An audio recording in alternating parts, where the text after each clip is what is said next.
ख़वातीन के लिए ऑब्वियसली माहवारी का होना या जिसको हम मेंस्ट्रुअल साइकिल कहते हैं, एक उनकी ऐसी साइकिल है जो कि उनकी सेहत के लिए बहुत ज़्यादा ज़रूरी है।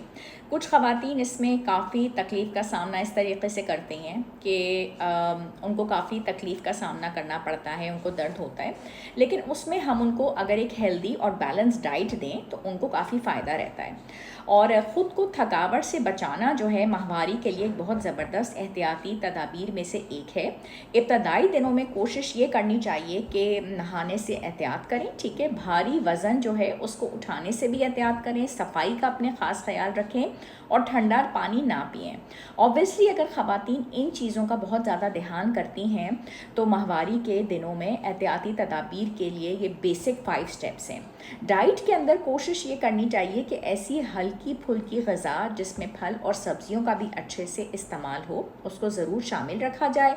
और उसके अलावा कोशिश ये भी करनी चाहिए कि ज़्यादा से ज़्यादा अपने आप को थकावट से बचाने से परहेज़ करना चाहिए और ऐसी एक्सरसाइजेज़ जिसमें कि अगर नॉर्मल रूटीन में कोई एक्सरसाइजेज़ शामिल हों तो वो ना की जाएं, रेस्ट किया जाए।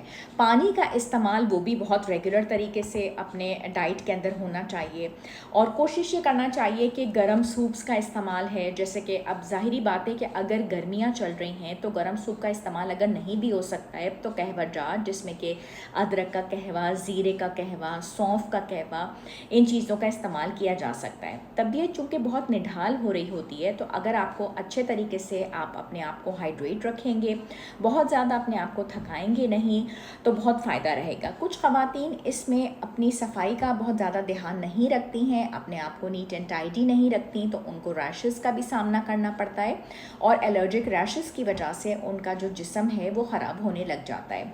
कोशिश करें कि ऐसे मौके पे अपना जो जब आप इन महामारी के दिनों से गुज़र रही होती हैं तो अपनी सफाई का बहुत ज़्यादा ख्याल रखें, अपने कपड़ों को बहुत ज़्यादा साफ़ सुथरा रखें ताकि आपका जिस्म साफ़ सुथरा रखे, आपके पास से गुज़रने वाले को भी किसी किस्म की कोई स्मेल या बदबू ना महसूस हो।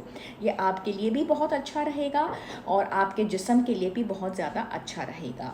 डाइट में कोशिश ये करें कि बहुत ज़्यादा देर तक अपने आप को भूखा ना रखें और लिक्विड्स और चाय और कहवे के साथ साथ रेफ्रिजरेटर खोल के गर्मी के मौसम में ठंडे का पानी का इस्तेमाल ना किया जाए। इन टिप्स को अपने साथ लेके चलते हुए इंशाल्लाह जो भी माहवारी का टाइम पीरियड है बहुत अच्छे से गुजरेगा।